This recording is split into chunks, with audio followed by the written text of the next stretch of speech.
All right, guys, welcome back. Another day of painting. All right, so today we're going to talk about our concept of isolation and some ideas of what you can paint and how you can paint and hopefully help you along the way. Okay, so I have my materials from yesterday.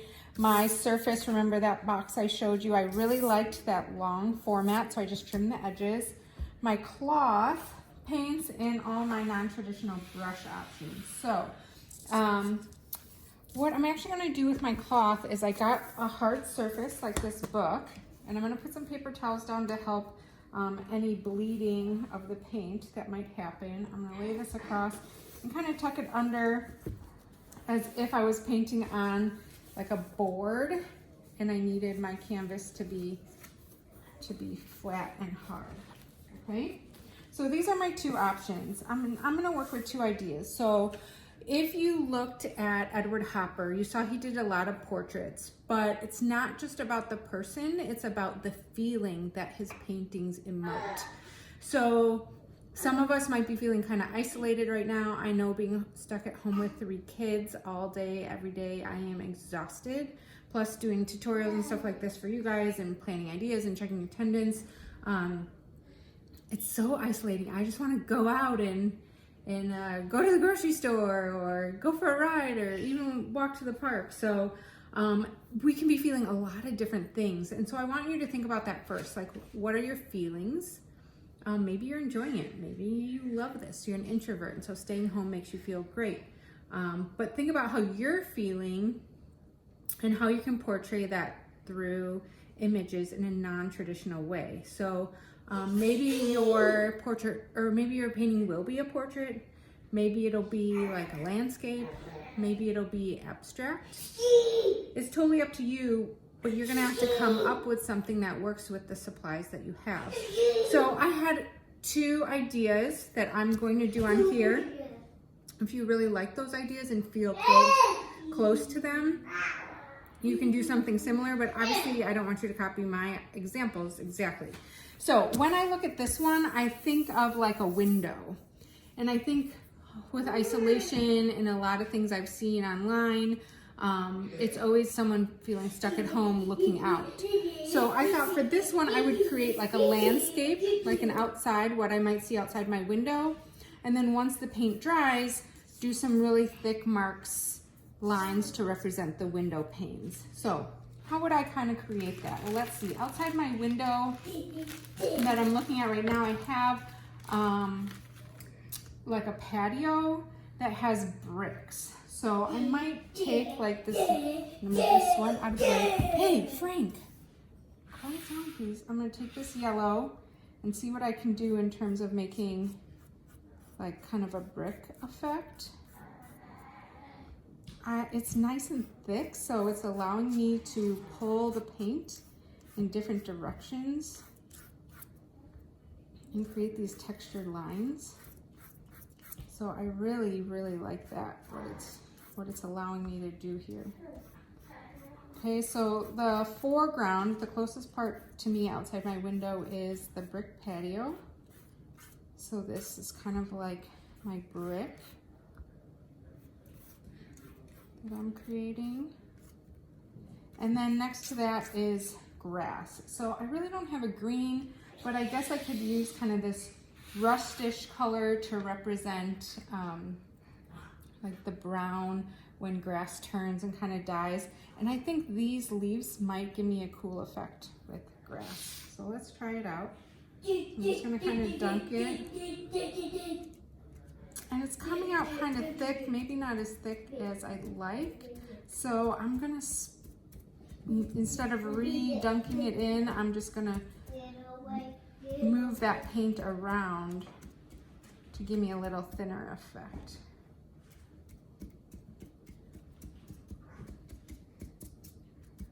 Okay, and then I can also use something else. Maybe I want to use my Q-tip to give me a more vertical feel, as if it was like blades of grass. So I'm really focusing on some good texture here. And I'll kind of just leave it like that. Then above that, And my background is where my sky starts. I don't really have a blue, but if I do this black kind of thin, it'll represent like a gray sky. And I think I'm gonna use this and see how it goes on. This was the egg wash one, so it's a lot thinner, more like watercolor. And it definitely gives me like a painting brush kind of effect. I might keep it dark, like around the edge and the top, and then just blend it in a little bit. I could also, if I want to take away some paint, I could use like a paper towel, dab, kind of give myself some like cloud effects. You know, so maybe I want to do some paint reduction and take away some of the paint in some of the areas.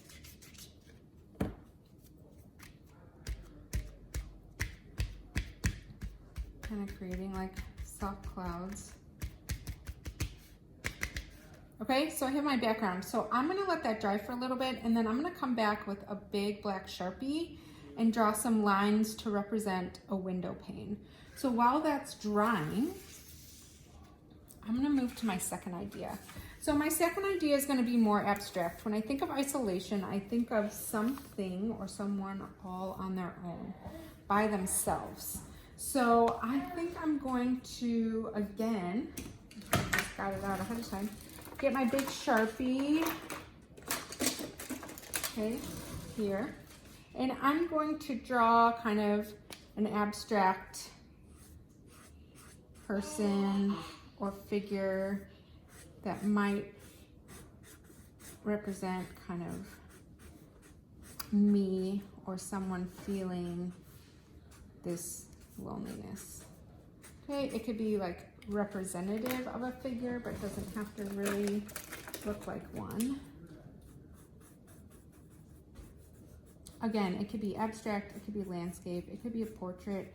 It's your decision how to interpret this kind of feeling of isolation that Edward Hopper is so good at. So if this is my person and they're isolated, I really want to create like a barrier where nothing is getting to them. So I think maybe I'll take my car and maybe I'll start with the yellow and just see how it goes. It's not showing up as bright as I want it to, so let's try this black. That's a little better. And I'm gonna create kind of like this barrier around my person who is isolated.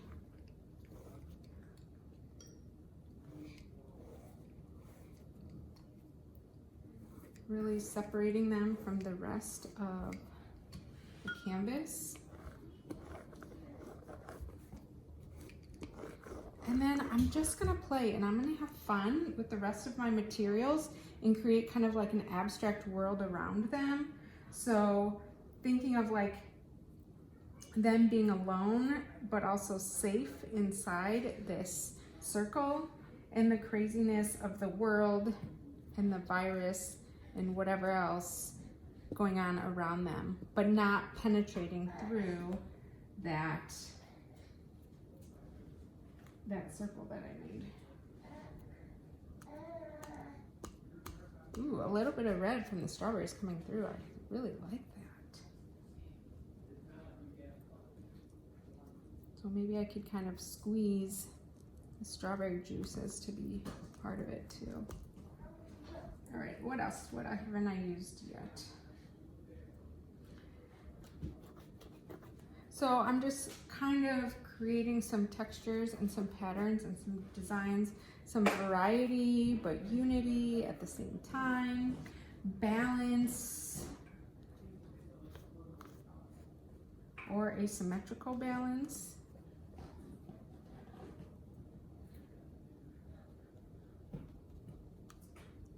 And just kind of messing with it. If you get bored of this and you're like, I want something else, go grab a new tool. go grab a new brush or take a break and make a new color. A color I really wanted to make is kind of a blue-green. I would do another one of these, maybe the egg wash one. That was really easy with the egg yolk and a little bit of water. And then I was going to use my dish soap. Let me show you. So I have this. It's a fantastic greenish color. And I would just add that. And that would give me a totally different color that would stand out in this. Okay, but so I have like one interpretation of isolation, more of an abstract idea.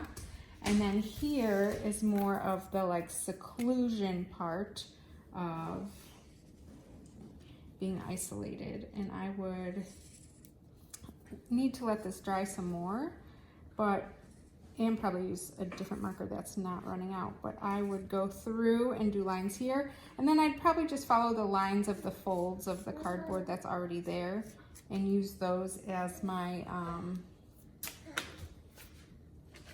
window panes. Maybe use a marker, maybe use a pen, maybe use a crayon, whatever works. But I would add that in once it's dry. All right, I hope that gives you some ideas. We're not looking for perfection here. We're just looking for a way for you to express or kind of create that emotion using non-traditional materials. All right, good luck and have fun.